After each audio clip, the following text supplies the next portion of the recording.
How's it going, guys? Derek here with Quick Automotive, and we got Dalton McCormick here, which I didn't properly introduce in the last video. What's going on, guys? Today we're gonna do a cam swap in this 09 Chevy 1500. Owner actually chose the Texas Speed Chopacabra, the part number TSP Chopacabra. They do sound really good, so we're excited to hear this truck run again. I've heard a lot of talk about these. Yeah, so these are a pretty hot item right now, which this guy bought the whole kit: springs, push rods, lifter trays, head gaskets. So we'll be doing the whole thing, and you guys will get to see everything happen. So here's the truck right here. We're going to start with removing the radiator hose, fans, radiator. We're going to pull the charge out of the AC condenser and then pull the AC condenser and take off this whole bracket assembly, pull the whole harness off the engine, lay it back, pull the intake, pull the exhaust off, and then pull the heads off, and then get the old cam out and everything else. Figured I'd just walk through it with you guys because we're going to put this on time lapse, so we're not eating up so much of your guys' time here.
Alright, so I'm going to give you a rundown of what I did in the time lapse. So I undid the power steering lines, I undid the transmission lines from the radiator, I took out the fans, the electric fans, and then I went and took out the radiator to give us more access in here. And then I proceeded to take off the wiring harness, so it comes up here on top and it just runs down to the bottom of the engine, and it goes over to the starter and over to the O2 sensors. And then once I got that all ran off and laid off to the side, I then took off the fuel rail to get better access to the intake, but you don't have to take the fuel rail off. And then that's basically about where we're at. It's all fairly simple so far. It's nothing too complicated. Just pay attention to what you take off and put back on. So some of the smaller things that I wanted to show up close that might be kind of confusing. On the back side for that vacuum, there's a push lock right here. You just push that in and that vacuum line will pop out of there, so you don't have to rip that out. And then I want to emphasize on this fuel rail. You don't have to take this off, but it does make it a little bit easier to get these bolts to get the intake off. And all this does is just pops out. You just have to give it a little bit of time, a little bit of patience, and it'll come out. Today's a new day, and I'm going to try to give you a walkthrough of what I'm going to be doing today. I'm working on this truck in the time lapse. So today I would like to get these exhaust manifolds off. I'm going to pull these coil packs off. I'm going to pull the valve covers off, and eventually I'm going to pull the heads off. We're going to pull the front alternator off and the water pump off the front here. And that's about it for now. I had a dream last night. When I woke up, I remembered it, but just a moment ago, it's gone.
All right, so now that we got the rockers off, we're gonna go ahead and pull the heads off, get them out of the way.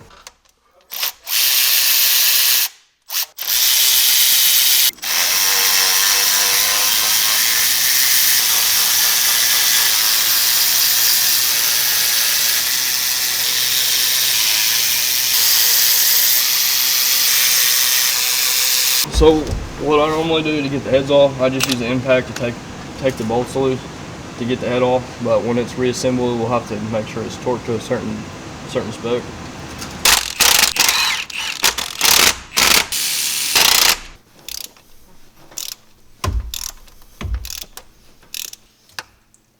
Okay, so now all the bolts should be loose. Move stuff out of the way. Go ahead and just remove the bolts. It'll probably make it easier. So now that all the bolts are removed, the head will be able to come off. It has some dowel pins that hold it in place. You just give it a little wiggle. It should just pop right up off of there, like so.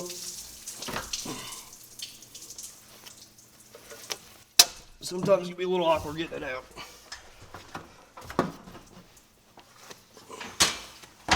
Now we'll come over here to this other side, and we'll do the same thing over here to get this head off. This side also has dowel pins the head sits on, so it shouldn't fall off. It's always better to be cautious. Lift it up off of there like so.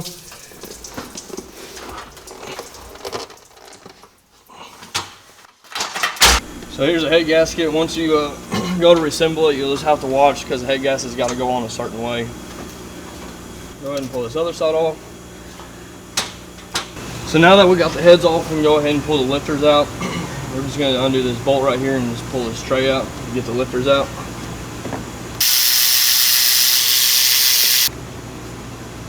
The lifters probably won't come with it. There you go.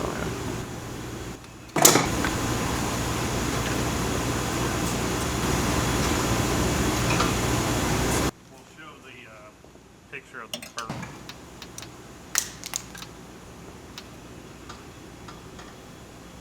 No, it's the next one then. Cylinder 7, I forgot. So this is what, this one fell on the floor, but so this is the collapsed lifter, the DOD part, common for failure.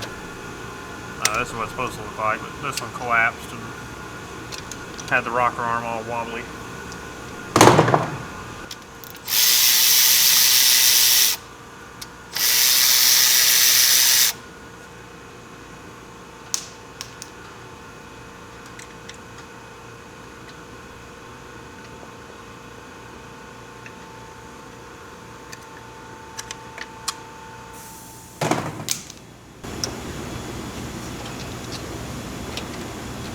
Here, go ahead and go over some over here. Well, I kind of talked in the video, Alright. but I'd almost just rather do it at the end. You know what I mean? Alright guys, just to go over this with you, Dalton got it all tore apart here other than the valley plate and the timing cover. We're still going to do that, but that'll be tomorrow. But since this truck was a DOD truck, we're going with a non-DOD cam. So all the lifters are going to be the same. The push rods all be the same, just like the rocker arms are all the same. So it ain't going to matter what hole you put them in. But just to go over some specifics here, this is the failed DOD lifter. You can notice it's collapsed, which caused the push rod to get loose in the hole, and then the rocker arm was all floppy. So this engine had a hellacious noise to it and also a bad miss. But this is what they're good for. So we never put trucks back to DOD original. They all get deleted. So now we're going to move on to the balancer, and then we're going to proceed to take off the front cover. After we get the front cover off, we're going to drop the oil pan, and the reason we're going to drop the oil pan is to get the pickup tube off and also get to the oil pump, and then we'll go from there. This is a 24mm socket. Now we're going to remove the balancer. We're going to use this fancy tool here.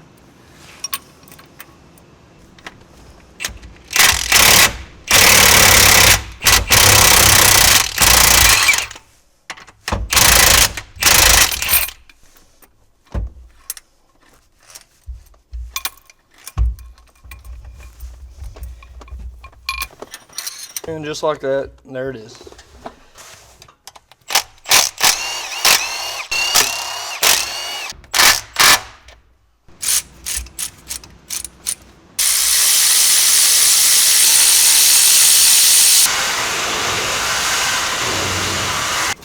Okay, I want to show you how to get this bolt out right here.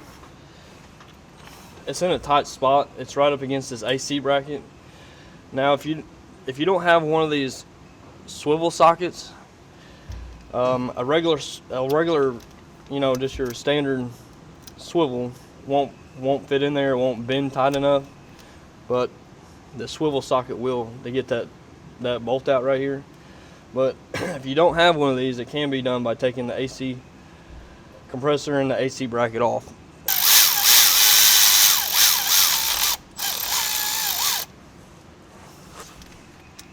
And there it is. So now that that bolt came out, they all should be out, including the two on the bottom. There's two. Just make sure not to forget to take those out, otherwise you'll be fighting it. But I think we are ready to try to pop it off. And then just like that, here's the cover, and you can see these two holes right here. That's where the bolts go into from the bottom up into the front plate here. Now that we got that off, we should be able to take the oil pan off. All right, so now that we got the truck lifted, we're gonna go ahead and drop the oil pan. Now this truck has a lift kit on it, so it's gonna make it a lot easier to get the oil pan out. Now if it's a stock truck, you're more than likely going to have to pick up the engine to get the oil pan out, but how we're going to do it is just drop the sway bar, and then I'll be able to just drop the oil pan right out of the bottom. And it's going to be in time lapse, so it'll speed up the process a little bit. Check it out.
So on the first evaluation, we thought the oil pan would drop straight out because the truck is lifted, but on second thought, it didn't turn out to be that way. Instead, it turned out to be a pain in the butt. So what we had to do is drop the front suspension down to give us a little more clearance to get that oil pan out from back here, because it barely cleared the transmission bell housing right here.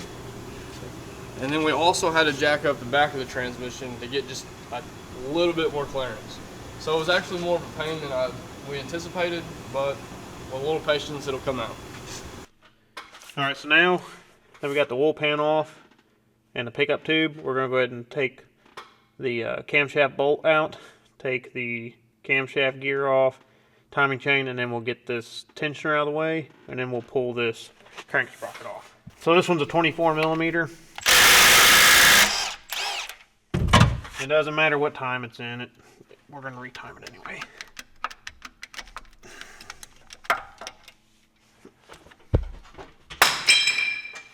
These are a 10 millimeter. Also, you'll see that we put a DOD delete plate on here from Summit Racing Equipment. It just takes place of your DOD plate, so no big deal. This is the tool I like to use to pull them with. It's just a thing that come from Napa, just 3-jaw puller with a cage on it. The cage works really well.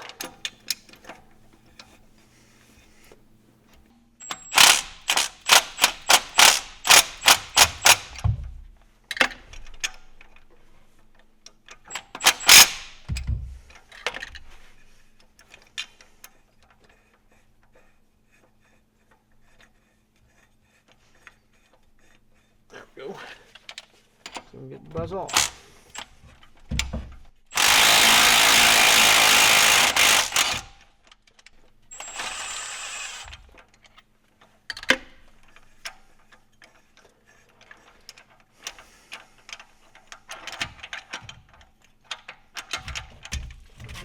Also, you can see I put a nut in here on the tip just so it wouldn't wall around and throw the thing all off. You always put the bolt back in before you do that. You don't want to booger up the crank threads with some goofy puller.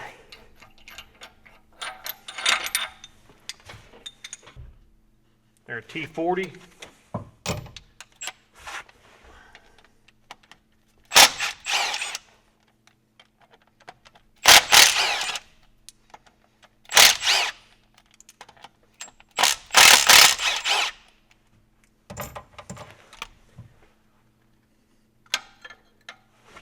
Now you never reuse these, and this is a prime example of why.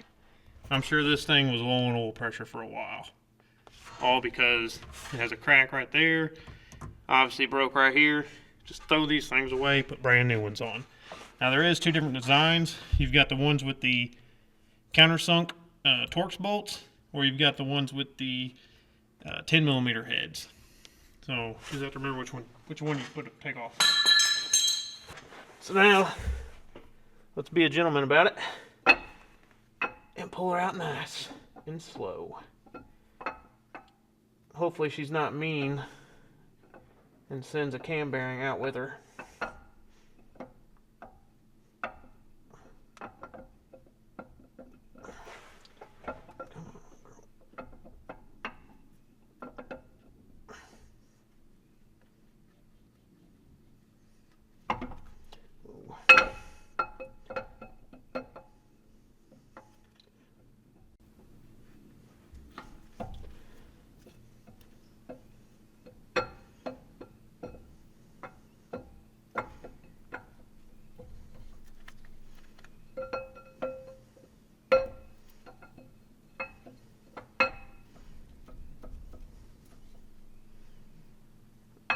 Okay, there she is. No cam bearings come out with her, so that's a good sign. So now we're going to clean this gasket surface off here, and then we'll see what the cam bearings actually look like here in a second. Regardless, we're just going to put a new cam in, but some people do like to put new bearings in. It's just a pain. You have to pull the engine. We're not going to do that, because 9 times out of 10, just putting a new cam in will be just fine. Okay, so here we have the Chopacabra Cam. I like to lube it up with this number 105 motor assembly. So normally what we do is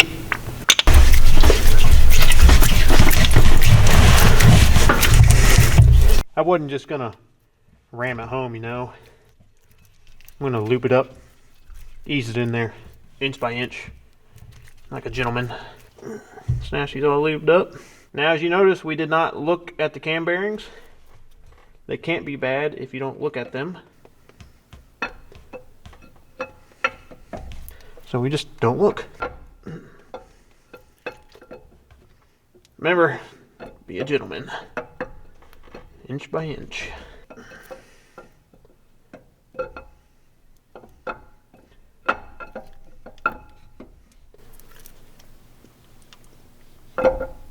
Here comes the fun part. Typically I just shove a screwdriver in there. That way you can get more leverage. And just like so. Now here is the cam retainer plate. Straight from GM. That's the part number. See if you guys see it. There we go.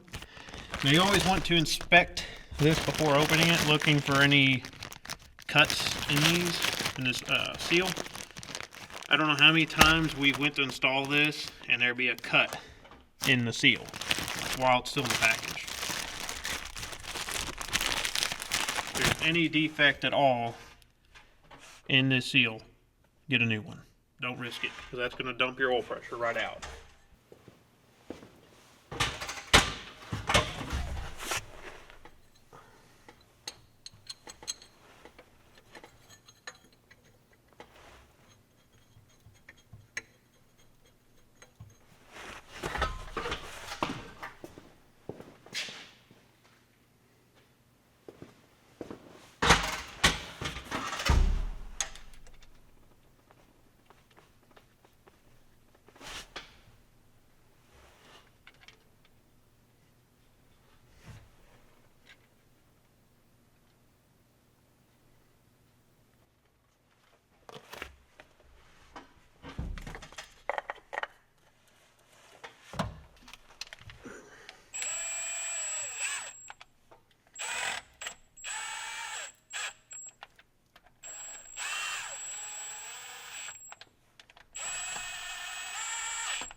Now these get torqued to 18 foot-pounds.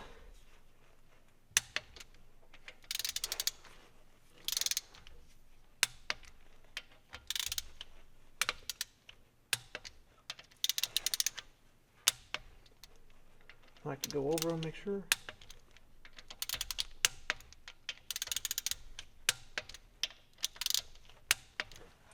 Okay.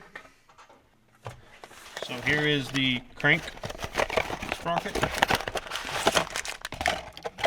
There is the part number for it. Always put a new one of these on.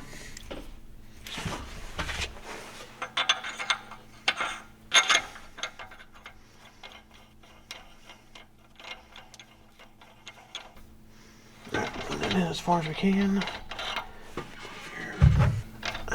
Put it in the washer. Sorry, I had to drill this out. I warrantied it out the other day and forgot to drill it out.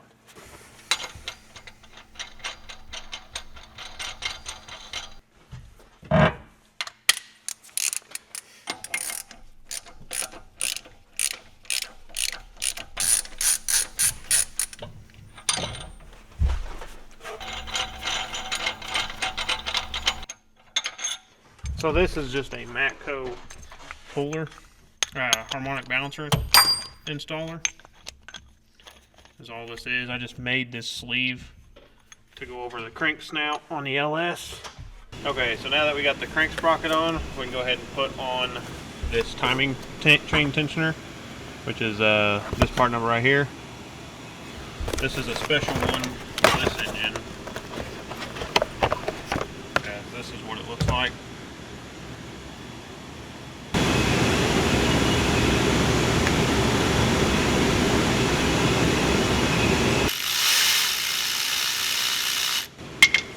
I'm not sure the torque specs, I just go off how it feels. And next we will do the oil pump. Or wait a minute, no, sorry. The timing chain. The cam sprocket here. So for the cam sprocket, this is the one we use. It's a, see if you can see that part number there. It's just a 3-bolt style. There is the timing chain.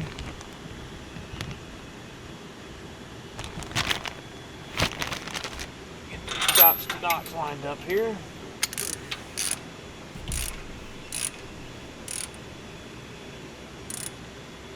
Alright, sorry my battery died. There is a dot right here on the top of this crank pulley. We just line that up. So now on the cam sprocket, there is a little dimple or a cutout right there in the steel, but typically they have a dimple. But these later ones have that little cutout.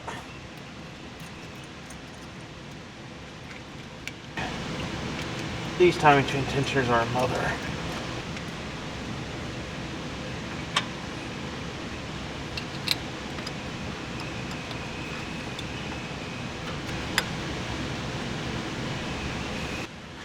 Now these 3 little bolts get torqued to 22 foot-pounds.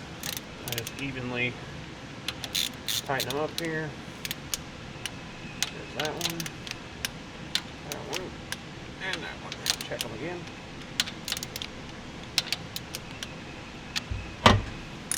Give it a crank over here.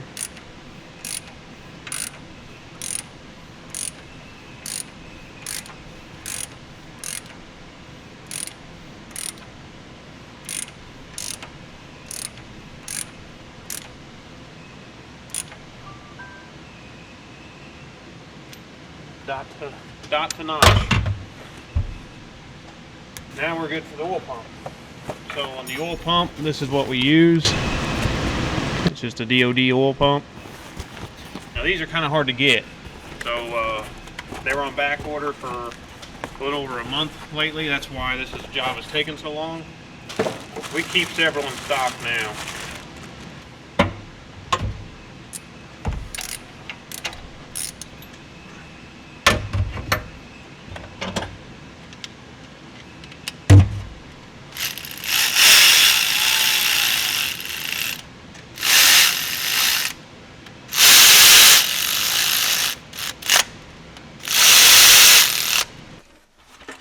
So these get 18 foot-pound torque.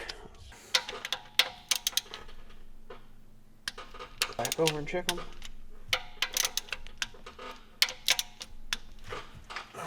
Now that whole thing's done there, so now we'll put the timing cover on, and then that way we put the oil pump on pickup tube. Alright, so I always oil the chain before putting on the timing cover, that we don't get no dry starts. Which we're going to show you how to prime the oil system before starting anyway. So now you can put the timing cover on.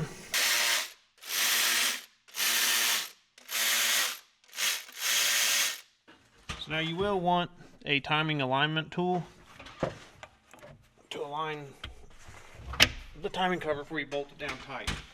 Now you have to have one of those, otherwise you're going to prematurely wear the seal.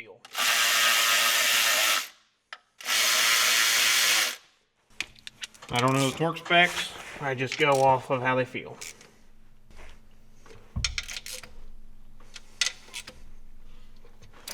Now on that one you will need this marvelous little tool here, 10mm from Matco, pinless swivel.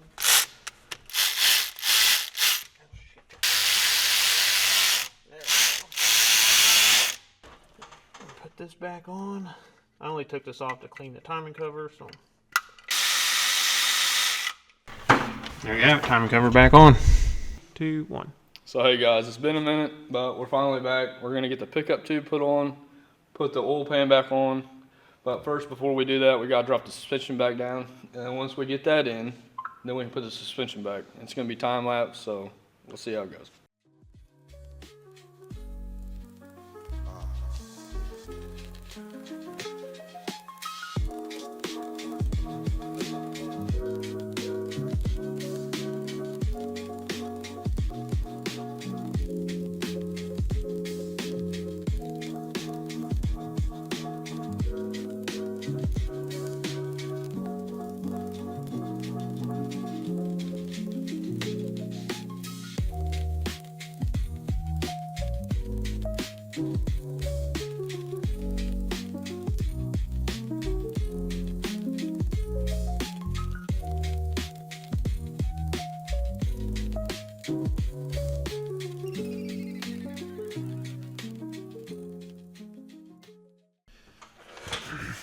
All right, we got the oil pan, pickup tube all back in, the suspension all put back together. Now we're going to do the lifters, lifter trays, head gaskets, and heads. So this is how we put the lifters, just shove the lifters into the trays, and then just put the trays all in as one whack. Go ahead and give me another set, Dalton.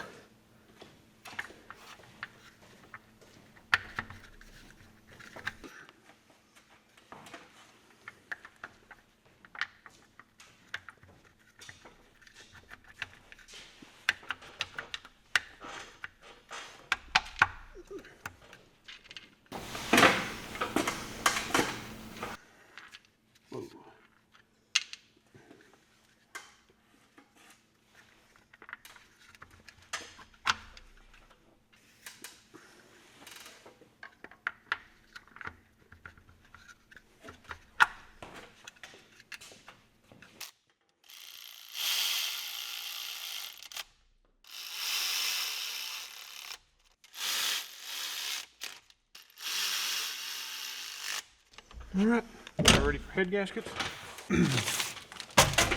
So if you look, you'll see they're labeled front. Almost messed up. We got front and front. Now we'll put the heads on. All right, before you put the heads on, you want to blow out all these bolt holes.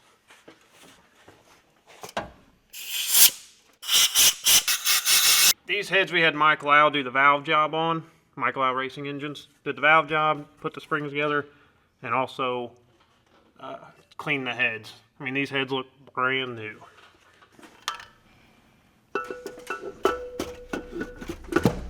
We use Mike Lau because he's done a bunch of LSs for us. We've never had an issue.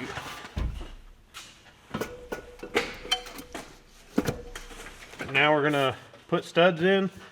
We always use ARP studs on the aluminum blocks just because we've had a bolt pulled the threads out of a block one time when we were torquing. Just ever since then, we use studs.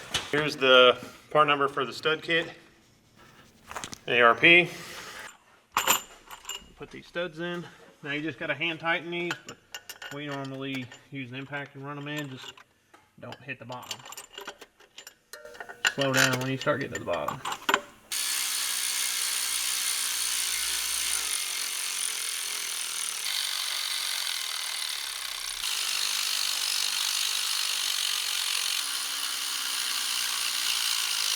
Okay, you guys get the gist? You have to be slow because some of them get air trapped in them. You have to work them slow. But we'll go over, make sure they're all hand tight once we get done. I'm going to time lapse you so that way it makes this time consuming job look fast.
Alright guys, so we got it all back together here. I didn't want to waste your guys' time with the time lapse of putting the belts on, radiator fans, all that piddly stuff. We vacuum filled the cooling system, which is what we always do on LS. Well, we do it on every engine, but specifically LS's. So we left the spark plugs out. We're going to crank it over with the starter to build up oil pressure. Since I'm going to assume that you YouTubers don't have like a Mazir oil priming system like we use on 6.7 Power Strokes, but we'll just do it with the starter way. That way there's no load on the engine at all. I'll show you guys how to do it. This is your run start, or not run start, your starter relay right here. So you pull it out and you're going to go to the front right terminal. I got this little, it's a small terminal hole, so I just got this terminal tap right there. And here we go.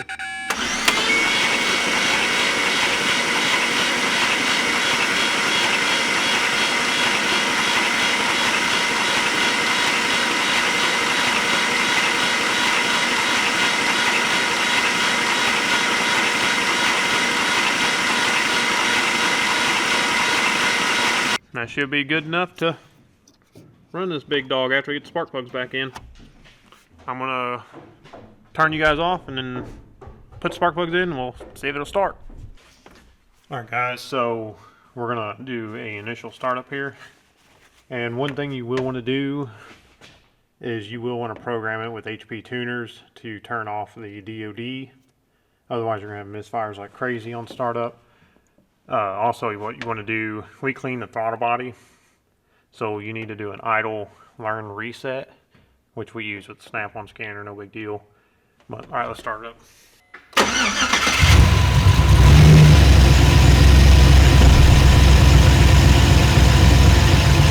That has a custom tune on it now.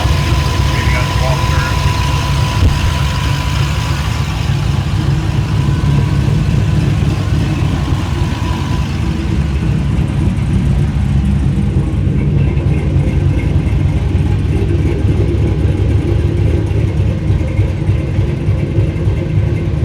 Sorry, the shop's a little crowded.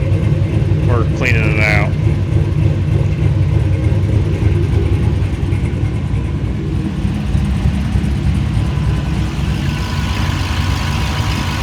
Much more quieter.